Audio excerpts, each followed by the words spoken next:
busted games, broken games, games that run terribly. What's happening in 2023?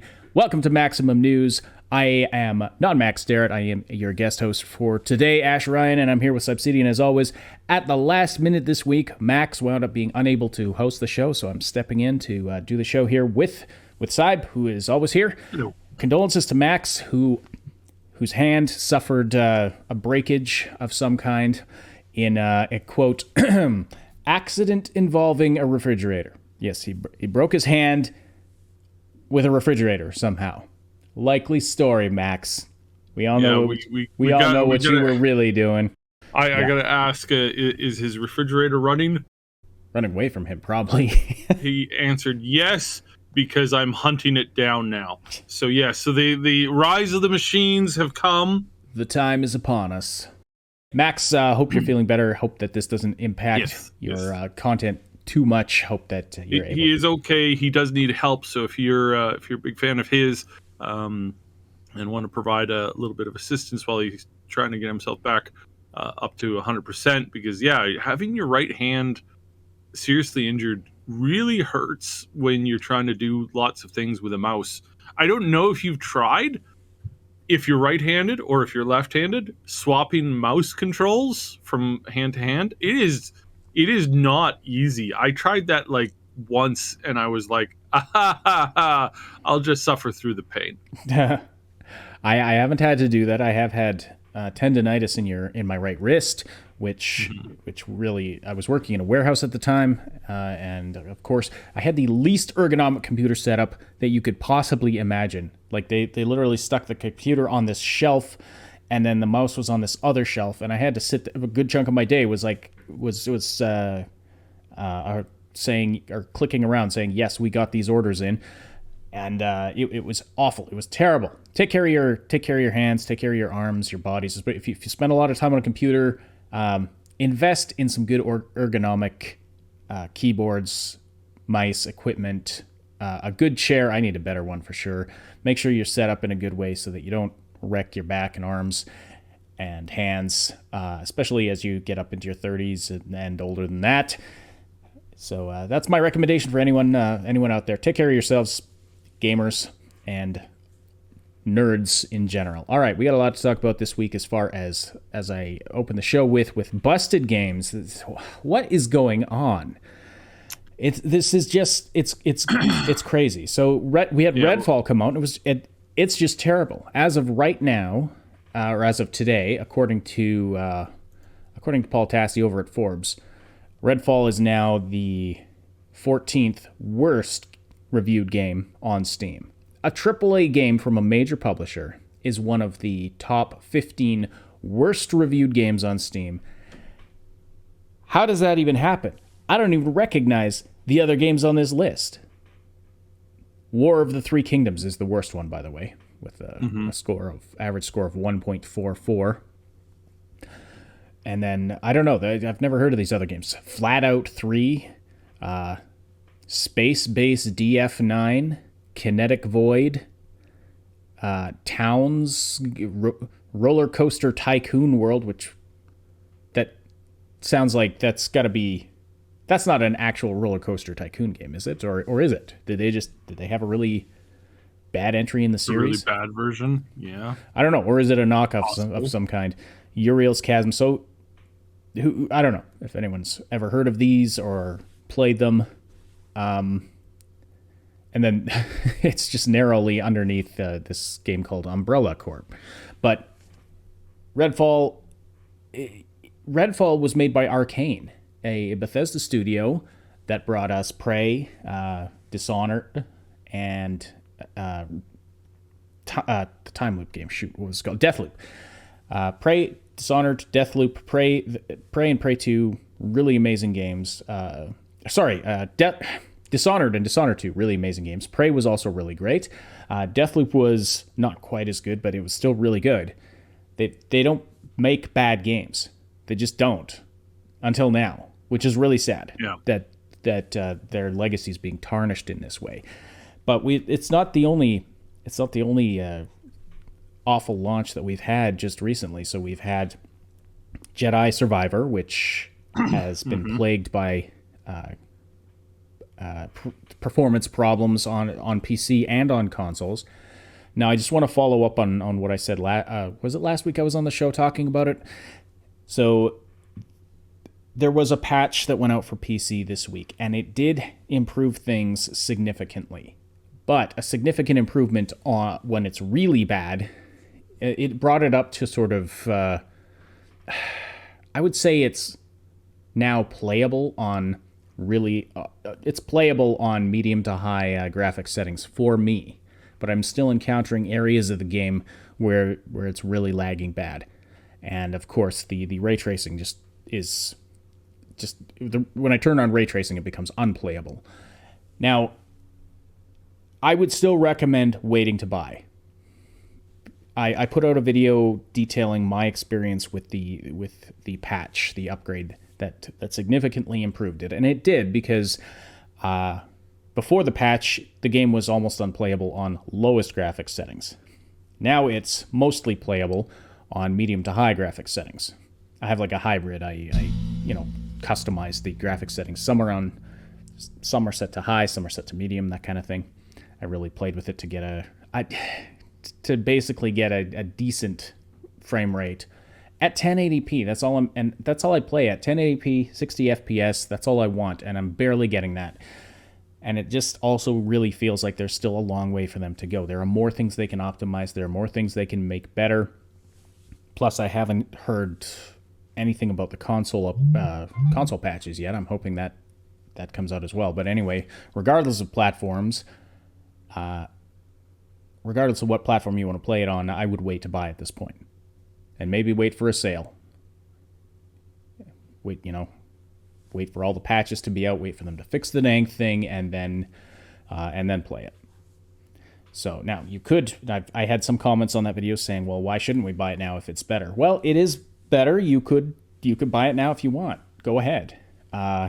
Just be aware that there could be issues there. It might not run well on your system. It's running better on mine, but I've had comments from other people who are saying, oh, my system is kind of like yours and it still doesn't work at all. Or, I have a 4090 graphics card and a really good system, and it's still running terribly on lowest graphics settings. So it's not, in my opinion, not worth the risk at this point of having a terrible experience. So I would wait, unless you absolutely can't wait to play the new Star Wars game. And it is really good.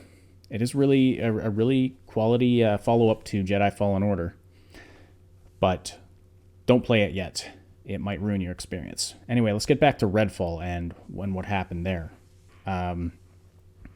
So it's ever since I started seeing previews for this game, Syb, I have thought there's something not right about this. It's not grabbing me the way a game from Arcane should. It doesn't look very good. I mean, I was gonna wait and give it a chance, and it's hard to tell sometimes just from the trailers how something's actually going to play. But now it's come out. It looks really bad. The AI is terrible. The vampires can't figure out how to get around a car to attack you. I mean, there's videos online all over the place of just how awful the AI is. The human enemies just stand in place and shoot you. And it's now one of the worst reviewed games on Steam. I'm going to ask you two questions. What the hell happened? And does this say anything about the state of Bethesda under Xbox? So what were the enemies called in Prey? Oh, I don't. There were several. They're Typhons. That's what they were called. So, so the reason why the Typhons were types such a problem in the past was because nobody was using cars to line of sight them. Right. Because if they just used cars to line of sight them, then they would have avoided being killed. Like, I mean, it's so obvious now. It's like, again, I'm being facetious. Just port some cars into your Dishonored. Port some cars into your Prey game, and then you'll be invincible. Now, I don't know how that got missed. I really don't, because if you have vampires and you have vehicles, or if you have any kind of like blockage where you're kind of like putting them against, you're making them like, impossible to hit or whatever. It's like games have had two ways of dealing with this for ages, and I'm talking about 20 plus years. You either teleport the mobs to the player's position or slightly off the player's position, or you just have them reset. I obviously having them reset would have been a little janky, a little weird, but having them teleport to you in a puff of smoke would have been pretty brilliant. That actually would have been lore appropriate. Yeah. Yeah, and again, it's like it's not like this code is hard or it's not used in this engine. It's like this is standard operating procedure for most games for the past 20 years. To have an enemy make a decision to walk around the car to attack you, I mean, yeah. Well, no, I mean, so the car has some some big issue with like pathing obstruction. So that's the solutions. That's how you fix it. If there's if there's some anomalous thing. But I don't know how that even started to begin with. It's not like this was like a pile of cars in the corner of a boxed area that happened to like just cut off and create a tiny little like zone of non-movement. No. And these AI came up to a free standing vehicle. Just went out in the street. Out in the street. You just you get on one side of it, and then they just suddenly like can't understand how that goes. And are the cars explodable? That was one of the things I was thinking. I was like, maybe the cars explode if you shoot them, but then the cars don't explode when they hit them. I think you're trying to overlogic it. I think you're trying to find a rhyme or reason where there just shouldn't be. It's just badly coded. Well, I'm not trying. Like, I'm trying to like autopsy the problem, right? Because this, amongst many other decisions, was a huge, I think the game was probably just put out way too soon. And I don't know why, because they did make Deathloop, right? They did. Now, I don't know which... I don't know if it's the exact same studio that made Deathloop. There's a couple of Arcane studios. Oh, okay. Well, whatever the case may be... I'll look that up while you're talking here. Whatever the case may be, the clear problem with them being able to like stick this timing and create a goal for something is just like clearly they undershot it, what they needed by a way significant amount. It's probably a mix of, like we said, several issues. We're probably looking at leadership screwing up, corporate making a bit of a demand, and then leadership not knowing their own like capabilities or undershooting it by such a large amount, and then somebody didn't review it. Now, and of course, this is always where it boils down to. The reviewing process of a game is really tough because you're never ever reviewing the final build to greenlight it for sale. Like, not in the way that most AAA games are handled. Obviously, you have things like Baldur's Gate, where they have this open, open access, not free, but it's you can get into it immediately if you want. If you want to play Baldur's Gate 3 right now in its early alpha build, you can do that. It's in its beta build now, I believe.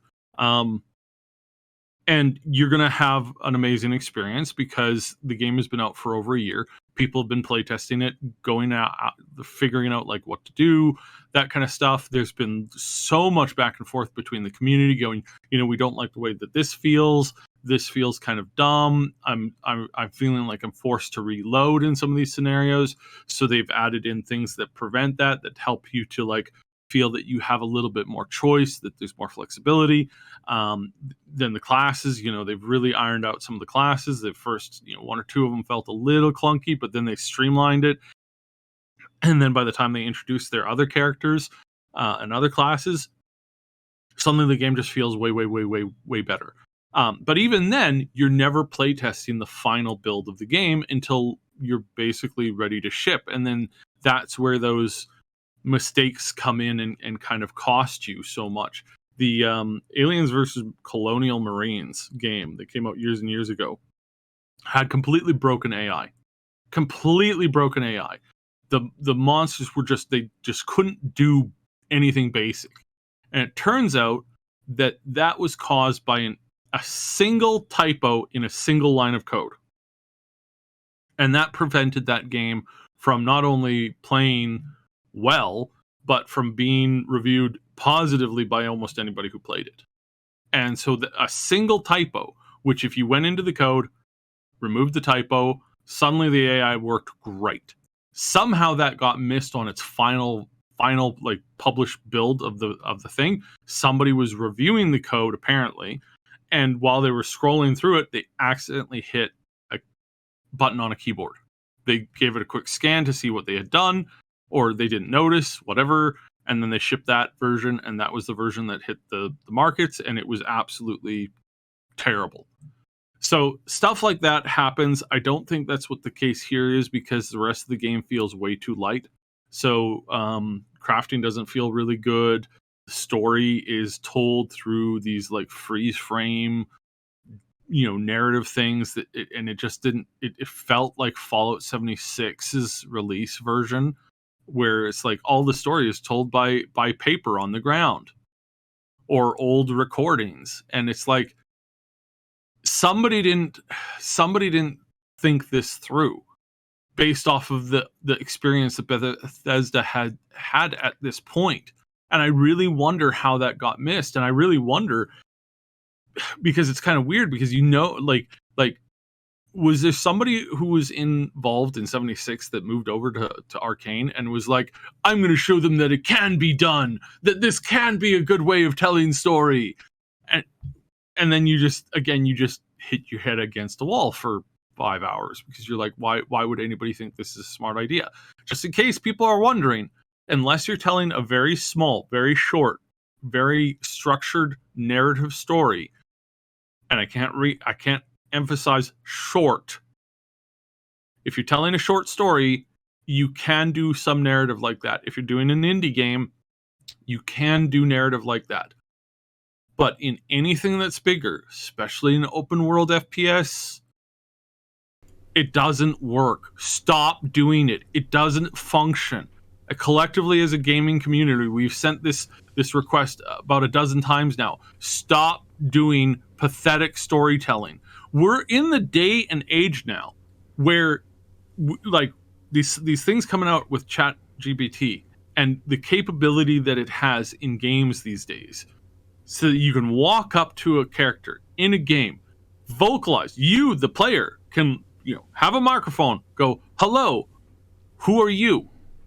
And then the NPC will respond to you. The fact that we have this technology available to us, that people are putting in small indie games made from people who don't make games at all, and the fact that they're able to do that, and you're still thinking, well, we can't have more than 5 voice actors for this entire game, and we're also got to make sure that we have 10,000 lines of dialogue that the player has to read in the most boring way that we can come up with. It doesn't work, and I am a little bit afraid for Starfield. Not because it was made by the same company or the people were in charge of the same thing. They are sort of, but not really. Arcane is owned by Bethesda, and this is where yes, the second part of my question. It's not the same studio. It's not the same studio at all. Todd Howard didn't run down to play test this game. He's been working on his own thing, and he is not having time for this. And that's been said in a couple of places. Phil from Xbox took he was on the Kind of Funny, I believe it's them, the Kind of Funny gaming podcast. Mm-hmm. And he responded to the reviews, and he said that this was his fault, that he was taking the blame for this. There was some miscommunication, and when you're the boss, you always have to take that's always on you, right?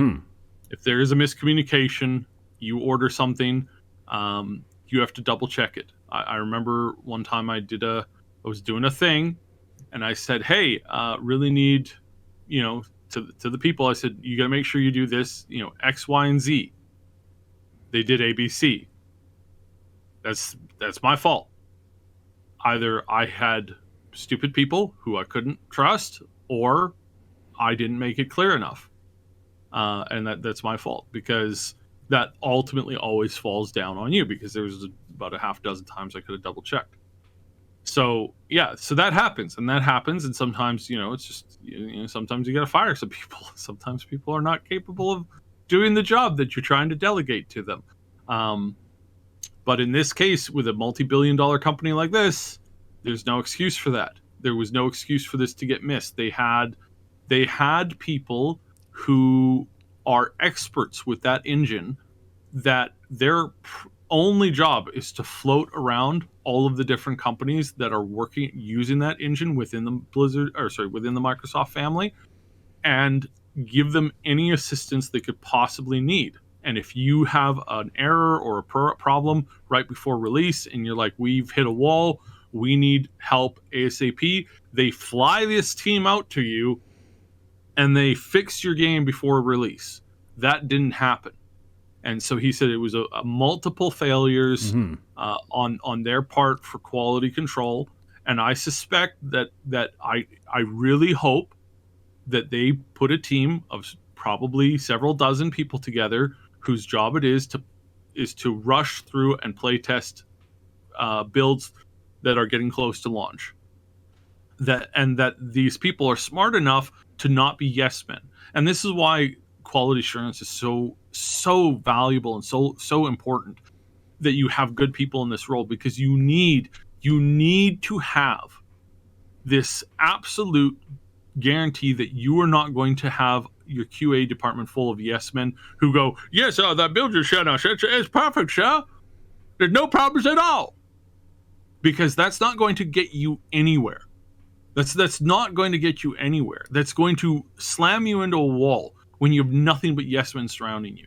And it's so important that you have somebody who can walk into your office and say, "I know you wanted to launch this next week, but we're going to have to ask for a delay, because if you launch this, you're going to be a laughingstock of the entire industry. So emergency report, say whatever you need to say. There's some unexpected errors we've encountered that are pretty game breaking bugs. We're sorry, we have to delay it." And this is where Todd's preference when it comes to releasing games, he's always said this and he's still sticking with it, is that he would really rather get a game to the state where it's completely playable, perfect in every way, advertise it, take a week off, then launch it. That's what he'd like to do. And I think that he's right. Unless you have an open beta or open alpha where you have a ton of people providing you with feedback and helping you to structure the game and helping you build it from ground up, unless you're doing that, you should really just not have a release date that you're intending to hit. You can have internal ones, but not ones that you send to the public. Where and again, I really think that this is the way to make games in the future, is that you just don't, like, maybe you can tease it, you can get people hyped up about it, but then when it comes to release date, we're going to give you about a month's heads up on release date, or maybe 2 weeks, whatever, enough for time for people to like put in some vacation requests or whatever. Say, especially if it's big titles. It's like, yeah, we got a game we're working on. Even 3 to 4 months, or like 5 months. Like it wasn't follow. Well, 5 months. 5 months is no. I still think that's way too long. Early. Well, regardless, you're still in early. You're in some cases you're still like way, like that's like you can have a problem show up if you're saying 5 months from today we're going to release a game, and then in 3.5 months you encounter a problem that's going to take you 5 months to fix. That's not. Okay, I agree. You're right that the shorter the lead time, the less chance of that happening. Because if you get up to like a month 2 months before release. The game is basically release ready. You're just polishing the last few things. Yeah, there's a chance that someone hits a button and introduces a typo that breaks the whole game, but there's no reason that shouldn't be caught. But again, this isn't a problem. This isn't a problem just with Microsoft right now. Now, clearly, Microsoft has had a couple of bad looks in a row. Well, yeah. This is really bad in a row, and they're going to have to really bust out they're going to have to bust out everything that they possibly can. Having as many hands-on, free tests. I would highly recommend as many demos as possible for their big announcement coming in almost a month from now. So they're going to really have to bust a butt on that. But this is not the only game that has had serious problems. Of course, we had the Jedi Survivor. Mm-hmm. We had Age of Wonders 4, a game that I've been so excited for. I was so excited to stream it. I was so excited to play it. And then you sent it to me. I booted it up, and about an hour into it, blue screen. I'm like, that's weird. All right, double check. I updated everything. Check this, check that. Do the drivers, reset. Okay, it probably had something to do with the fact that I've got 184 windows open and 3 other programs running at the same time. Okay, it's all good now. All right, now we're gonna cut down some of these other programs. Gonna play it again. 20 minutes in, blue screen. Okay, this is getting annoying. Double check everything once more. Get into the game. Load in, blue screen. And then from that point, it was blue screen every single time. And I don't push blue screens because they're very unhealthy for the computer. So I haven't been able to play that game for days. And I tried it again yesterday after they put out a patch, and still blue screen. And there's a handful of other people who are still saying, no, still having blue screen. So I know it's not just me. It's a handful of people. And it just comes down to the case of whatever my hardware is, just a perfect alignment of things haven't been optimized for this game yet. Or I'm going to have to do a complete reinstall, wipe everything, and then boot it up, and then not even load my old game, start with a brand new game, which again just kind of murders any content I was planning to make on it. So now that rolls me back to square one. And that's very frustrating. Now the odd thing is that they had a streamer and content creator beta that was almost the same game. No crashes, no blue screens, nothing. And that one was the one that they put out about a week before the game hit the market so that they could have a bunch of content creators make content for it. The Spiffing Brit made some videos about it. Some other people did some reviews.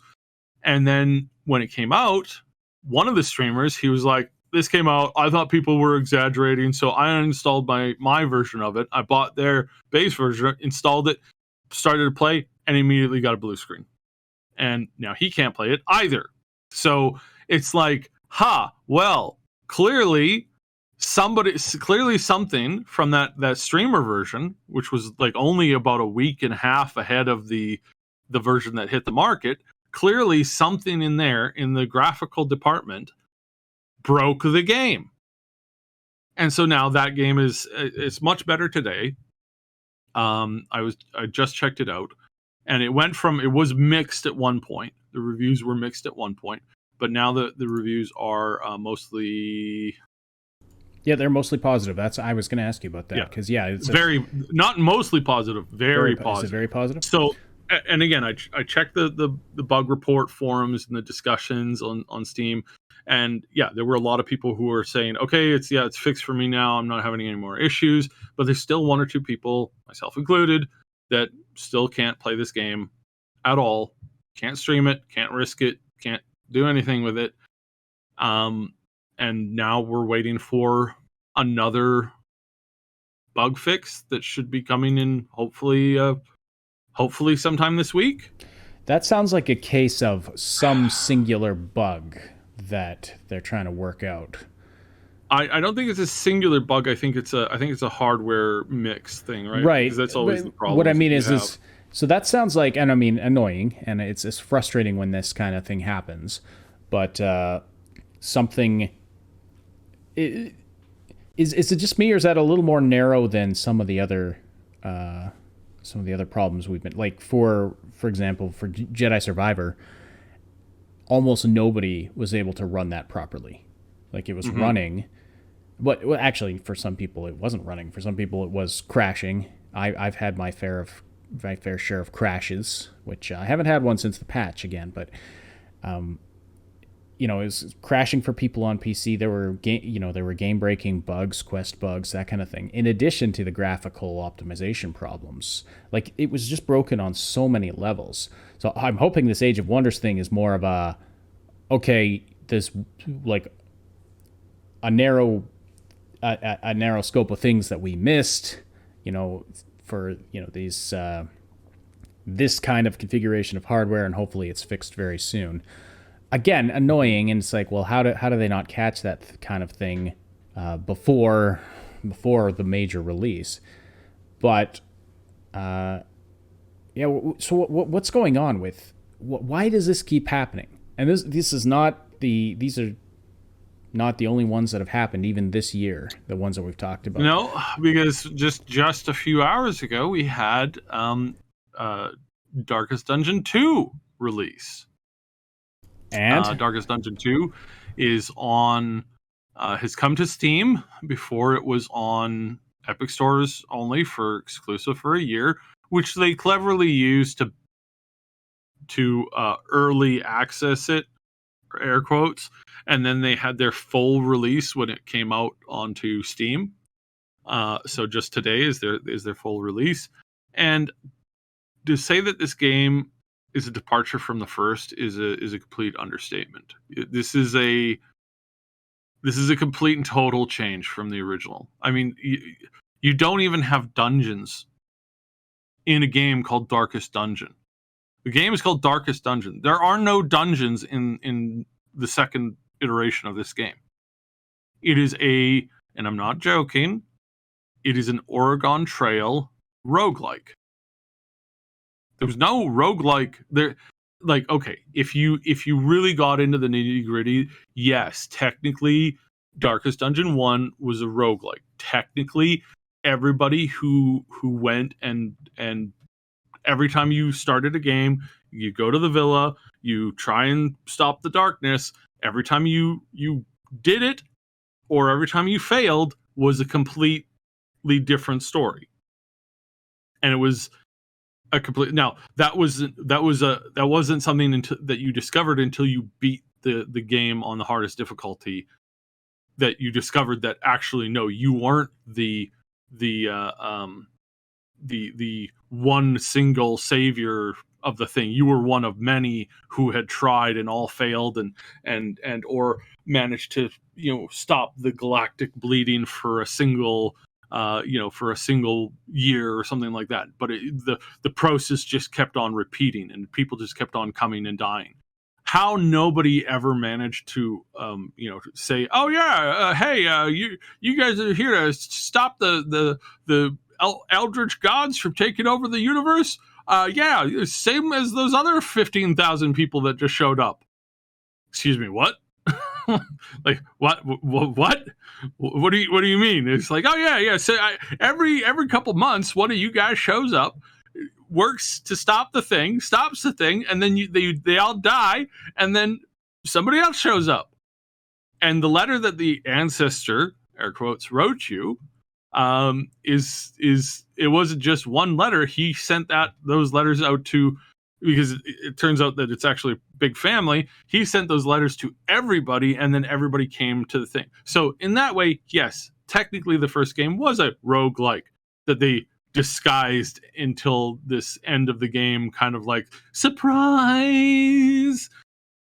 But then now they've doubled down on this. So it's now a roguelite. Instead of before where it would take you about 30, 40 hours to play through the game on your first attempt, trying to finish the game, it would take you days and days of play, 40 to 50 hours to clear everything in the game. And you got to know your characters, you leveled them up from, all the way up, you improved them, you found ways to make them better, you refined their quirks, you refined their issues until you finally had the perfect units. Then you took those perfect units, you went in and you finally beat that last boss. And it felt so good. It was such a sacrifice. You'd lose characters that you love. You'd lose whole teams that you love to just some nightmarish thing that happened that killed all of them. But you had these huge teams of reserves. Well, now that's no longer a thing. Now you have one group. There's only one of every character. And if those characters die, they die. But the game doesn't take you 40 hours to complete. The game takes you, there's some people who are speed running it now in under 2 hours. And then as soon as you finish, you go all the way back to the beginning and you start again. So it's a roguelike. All right. So they've changed. They've made a design change. They've fundamentally changed massive the design of the game. So that's total design change. And yet, I mean, it's being fairly well reviewed on Steam.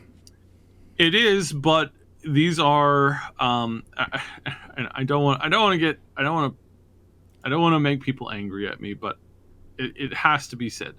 These are diehard fanboys who will clap at basically anything, and they're looking at this going, "This is fine. This is fine. This is fine. We love it." And this is the problem with the game when it was in early access over on Epic, is that while it was over there, the only people who moved over there were people who, were either super diehard fans or who were so, they felt like they were in this thing, this club, that they could then, they had the ears of the developers, and they never questioned anything, any game design decision that they did. And they even came out and said that they weren't happy with, that they have this whole kart racing simulator thing, and it just doesn't play good at all. It's not fun. It's not interesting. You're on a rail, and you can swing the cart back and forth a little bit on this very narrow path, and you can sometimes pick, which fork in the road you want to go down. That's it. There's no brilliant game design behind this. This is a very poorly made, feels like a Flash game from 2001, like mechanic, and it's kind of bad. But nobody ever told them that until this came out for the Steam beta a couple months ago. And when it came out to the beta, every single post, aside from one or two fanboys going, "You don't care about the developers, this is fine," every single one of them was negative. What are you doing? Why is there no dungeons? What, this mechanic feels dumb. And they came out on Twitter and said, "Yes, we are aware that we're not happy with where this thing is right now. We're working to improve this." They even responded to me, little old me, saying, "Yes, we are going to work where we have an improved version of this coming out for release. It's going to be better. We promise it's going to be better." Well, watching their streams and watching the people play it today, it looks like the same thing. Well, probably is. I mean, how are they supposed to change it fundamentally? In a month and a half. In that period of time, you can't change a game on a fundamental level, and that's probably why Redfall is not going to be. I mean, I'm sure they will improve it technically, but if the technical aspects of it are not the only complaints that people have, people are saying that the open world feels tacked on, boring, and unnecessary. The gunplay is bad. The enemies are just dumb. I mean, they should just totally revamp the AI system in this. You come across a live battle on the map, and enemies are just blowing themselves up with grenades. The vampires can't get around cars. I watched a video, someone posted on Twitter a video of one of the boss encounters, one of the big boss of the region, of one of the regions in the game. This is the end boss of the region. They encounter it in it looked like a basement or something. It just stood in the corner, kind of blasting lightning off at the wall and doing nothing else. 3 shots with a weapon and then a stake, and the boss was done. The boss didn't even attack. It's baffling. It's baffling. This game is broken on a fundamental level. How does that get missed? How do so many problems get missed? How is Jedi Survivor coming out and being broken on almost Having every system? How is this happening, Sib? Like, what's going on in 2023? With EA, we know that they do not value QA at all. Not even in the It's slightest. starting to sound like it's more than just EA that doesn't value quality assurance, and that's garbage. This has been most studios. There's been a big push recently that QA development and QA teams are basically not. They're basically like, they're not even as important as gopher jobs. In a company, a gopher at a company, you're a gopher for a construction company. You're sweeping floors. You're double checking fire extinguishers. You're running to get lunch for some guys, or you're running out some supplies to a guy back and forth. You're not doing anything that's like, you're not doing anything to write home about. Today I ran out 4 coffees to some guys working on the side of the road. You're not saying that. You're a gopher. You're probably getting paid minimum wage. You're probably not doing very much. You're probably sitting around a lot. But if you do that well and you never cause any problems and you're always on time, you will move up. Typically, you either move up in that company, or somebody from another company will come along and say, "Hey, you want to come work? We'll give you a bit of a pay raise, get you to do a couple other things." Because again, that happens a lot. I see that a lot, and not just in construction companies, in dozens of different companies. But yeah, that's the way that I think they're looking at it. When in fact, I would say that QA is probably one of the most important people. Absolutely, You probably want a head of a QA division to be on your board. That's how important QA is. Like, you want that guy to walk in and say, "Hey, I've got we brought in an extra 100 members this month to play test this new game coming up. We ran it through a handful of content creators and streamers and whatnot, as well as a handful of people in college programs for game development. We got them together. We managed to get them to play test this thing, and here's some points that we got to fix before we launch. We got to fix these. We got to improve this. This is just not working." This should be introduced at earlier stages of the development as well, where you have a chance to, if one of your systems is fundamentally broken, or if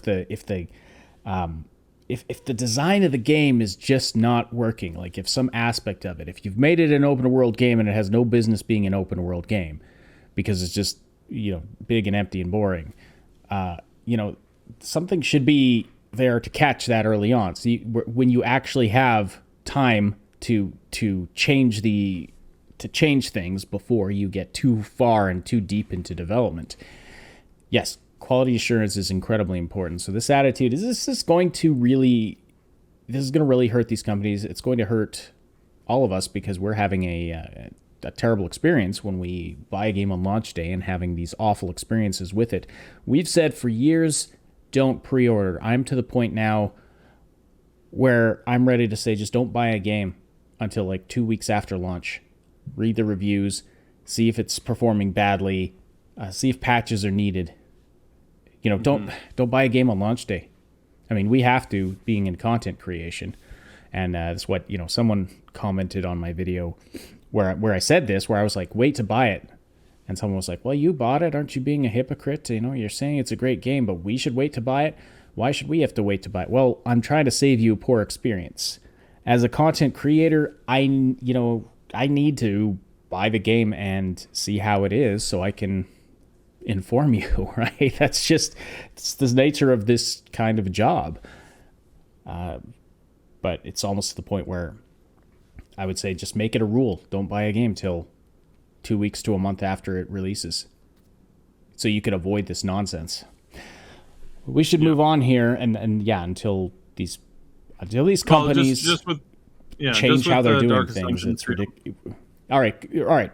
Finish up with Darkest Dungeon, and then we'll get on to other topics here. So with Darkest Dungeon 2, did I buy it? Yeah, I just bought it. And the thing with that is that Darkest Dungeon has one of the most active modding communities for games online. And there has been some talk about them going in and fixing Darkest Dungeon 2, adding a lot of things. They added a lot of stuff to Darkest Dungeon 1.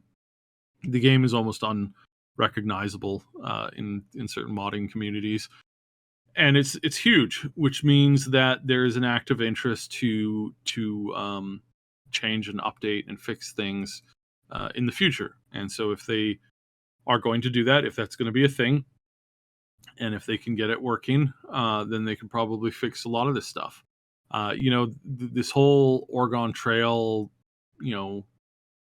cart thing, it's like if they had actually made it more interesting. But one of the things that I can imagine them doing to fix it quite a bit is probably having one of the things I'd do to fix this right away is I'd have you're driving a cart that's at the front of a long chain of them, and you got several carts filled with all of the NPCs. So you're not bringing just 4, you're bringing all of them, and then you put them in to different fights, and because of one of the big things that modders create is multiple new champions, that list of champions is only going to grow. And then instead of having you play through enough events that you finish it in 3 hours, that they just add enough locations, enough new places, or they at each town, at each stop, instead of just you stop there, you hang out for 8 hours, then you leave. Maybe each one of those is represented as a singular town with a very long, sprawling dungeon to go to, because they did add dungeons and they added content like that a lot in the first game. So I can imagine them doing that for that, and then that way that turns it back into a 40 plus hour event. And instead of you getting this stupid currency that you spend on upgrades at the end of the run, instead you get it as you progress through the run, and that would change the gameplay completely. I don't even know why they didn't even think about that. Like the fact that I have to explain that as an option to, while still having them have all the stuff that they wanted to do to change, to tweak the game format out. It's like, yeah, probably really, really smart. So yeah, anyways, that's imagine they'd had a panel of people who could have given them that idea early on, when they could have implemented and again, it, right? I'm not trying to insult everybody who uses Epic Game Store. What I'm pointing out is a common problem that happens when you have this idea, this concept that you're going to go to an exclusive place and you're going to get exclusive fans to tell you how you're doing. You're only going to get people who are yes men. The vast majority of the time, again, it's a psychological experiment, and all humans are capable of this. This is why I'm not hitting on any one particular community. If you get a room of actors, you get 20 people in a room full of actors, and you get a professor up at the front who goes, "Now, this math question is a little complex, but I'm sure all of you will all get it. The math problem is as follows. 10 plus 10 is 23. And everybody in the room, except for the one student who walks in who's not in on it, if all of them say, yes, it's all 23. Yeah, it's all 23. You got 23. Everybody agrees it's all 23. In a vast majority of cases, that person, the one person that's on the out, they will fold. They will say it's 23, even though they know it's not. Mm-hmm. And then they'll scratch their head going, I must have missed something, or I don't want to, this isn't going on my record, so I'm just going to go along with what everybevery else is saying. There's bias too. There's personal bias too. If you're or group selection bias. If you're like, we want people to evaluate this thing, and you put out the call to fanboys of the previous thing in that series, like the people who absolutely love it, or or even if you put the call out to everybody, and those are the people who volunteer because they love the thing and they love the studio. And this is where being fans of a studio or fans of a creator can be problematic, because then you don't look at the things they're creating objectively, right? No.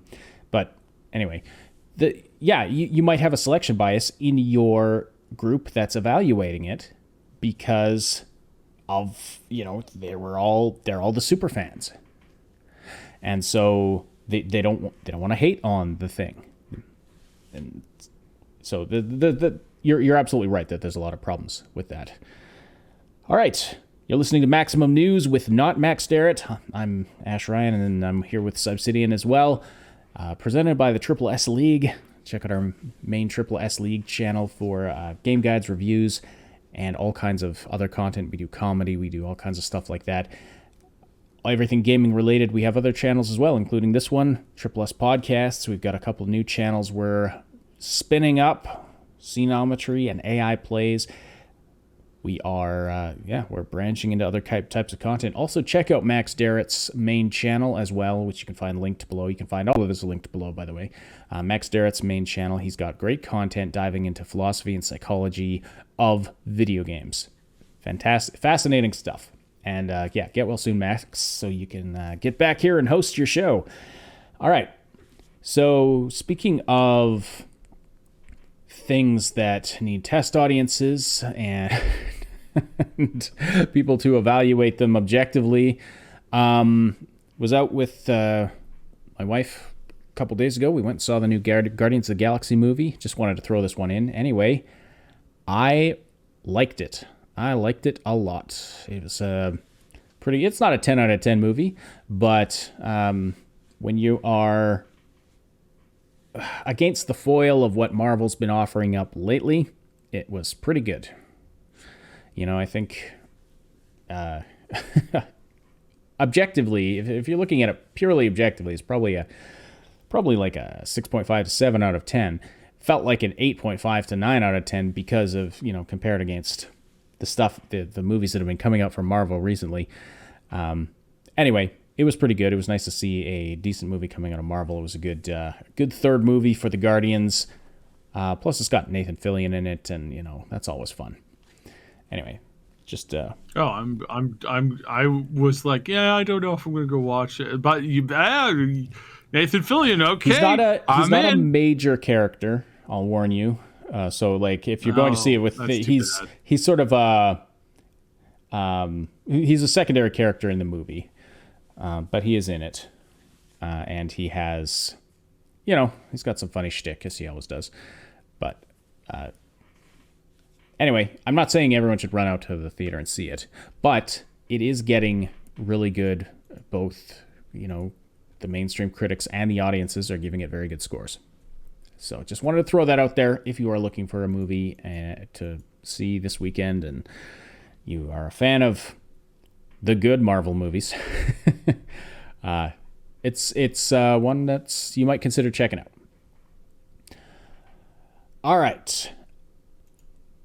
So a Finnish newspaper is using an interesting method to try and circumvent Russian censorship and distribute news about the war between Russia and Ukraine, the war that's happening in Ukraine, to the Russian people, which you can't report on objectively in Russia.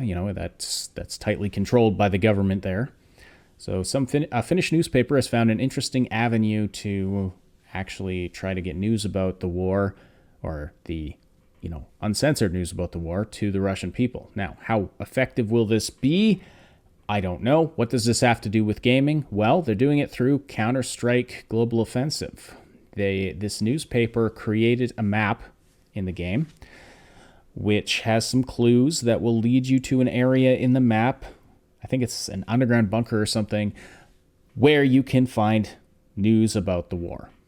And Counter-Strike Go is apparently really big in Russia, so this is an interesting thing they're doing. I'm curious your thoughts on it, Syb. I mean, there's no way to know really how many people this is actually going to reach. It's not like a newspaper website where you can count the clicks or anything like that. You also have to wonder if the Russian authorities find out about it, if they'll just quickly shut it down. But it's an interesting initiative, and I commend them for finding a creative way of doing this. What are your thoughts on this, Simon?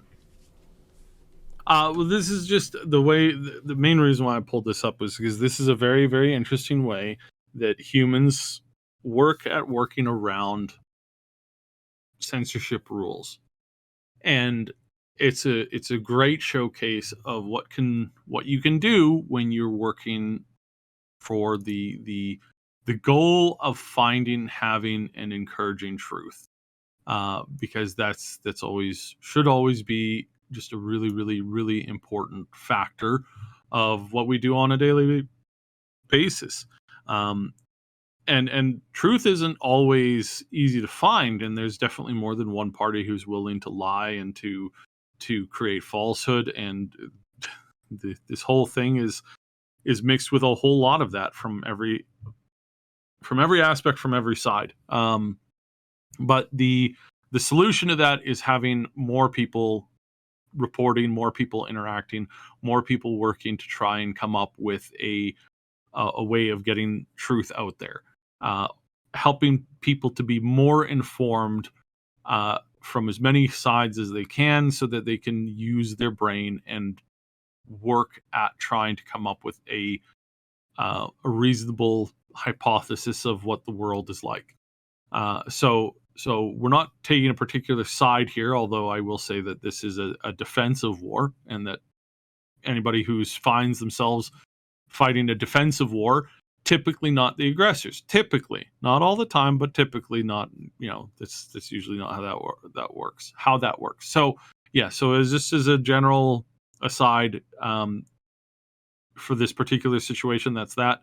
But as far as the actual thing to note here is that humans are very, very clever. They will always find a way to work around censorship rules, and censorship rules are always slower because they're not run on an individual basis. They're run on a corporate and or governmental basis, and those things have bureaucracy, and bureaucracy is always slower than the individual's ability to think and react.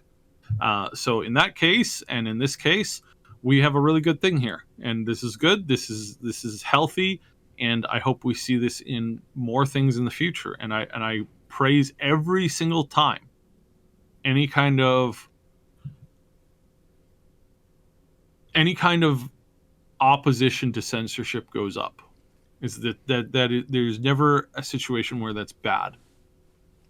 Countering censorship is almost universally always good, because there's usually some aspect of attempting to control or stagnation that comes from censorship. Mm-hmm. Stagnation is deadly to everything. It's deadly for governments. It's deadly for individuals. It's deadly for small towns. It's deadly for you as an individual. If you stagnate, if you don't learn something new, if you are stuck in your old ways, a single problem can end up destroying you. Whereas somebody who's a little bit more flexible might have been able to maneuver themselves around that. So, yeah, this is universal good for the most part. I like where this is going, and I've seen similar things be done like this before. In the early 2000s, I saw people get information into a country via game mods.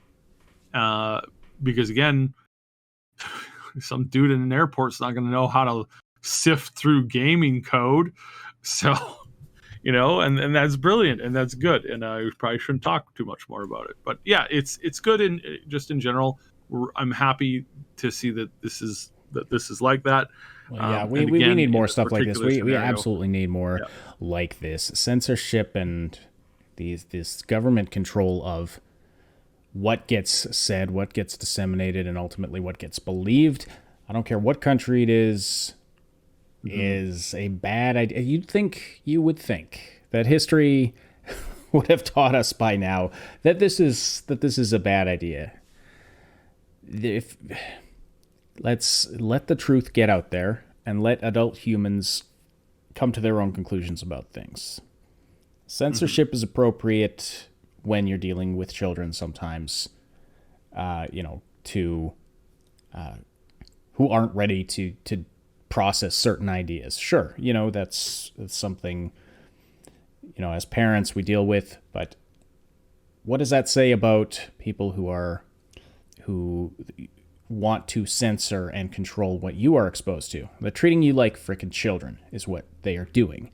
And they have decided they are smarter than you and they know what's best. Therefore, and I'm not talking about like, security secrets or things like that. I'm talking about, well, we want to control what the people believe, what information they know about. It's disgusting, and you shouldn't stand for it if you respect yourself as as a human being.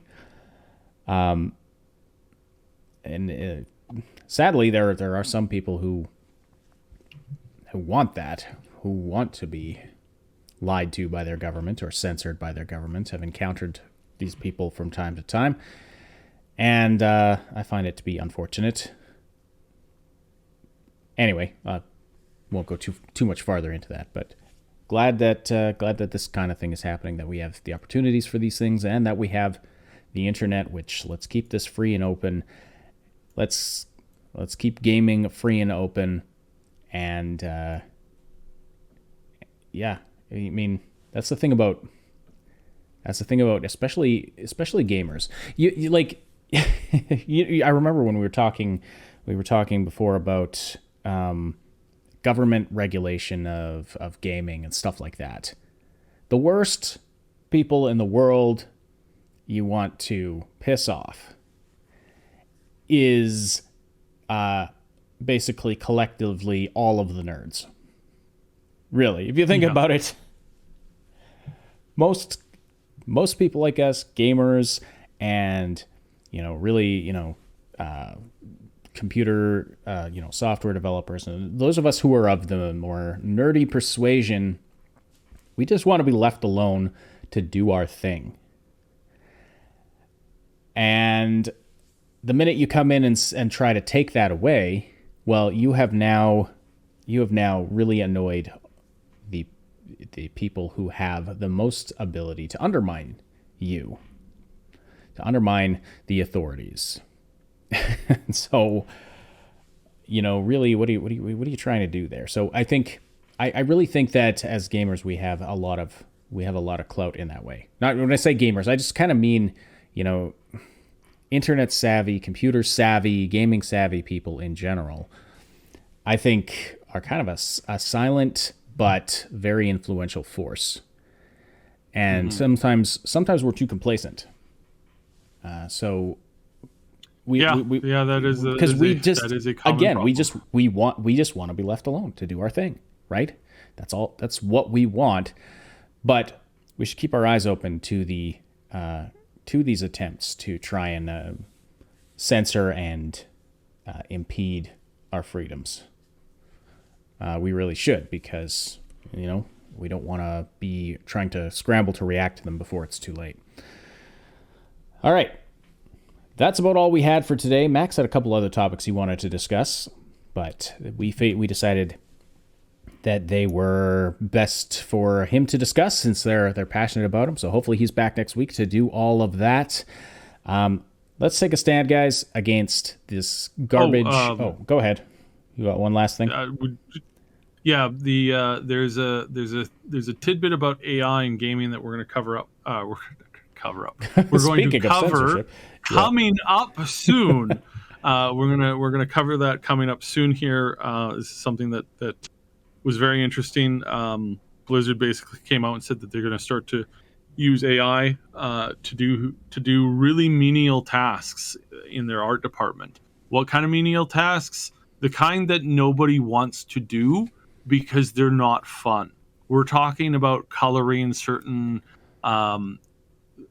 There's certain things on 3D models that you never see, but you have to do to make them work.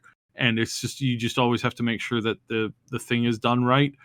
It is an extremely menial task that drives most artists crazy because it is so minute annoying, frustrating, and difficult. And they said that they're going to use AI to start covering some of this. Is this, what kind of road is this going to lead down? We're going to discuss that. That's what we're going to talk about coming up fairly soon on one of our episodes somewhere. So please, if you like that, follow us on our main Twitters, on the YouTubes, and anywhere else that you hear this. All those links are found in the description below. As I was saying, let's take a stand against these big companies selling us broken products by not buying them if they're broken. And if you buy it and it is broken, refund it until it's broken. Or until it's fixed, I should say. That's my recommendation. Obviously, you're free to do what you want. But I'm getting really frustrated with this. I know a lot of people are as well. I feel like these big companies become complacent, and the big publishers, they need a kick in the wallet to get back on track. And that's what we need to give them. Thanks for listening today. And as Max would say, stay yellow out there.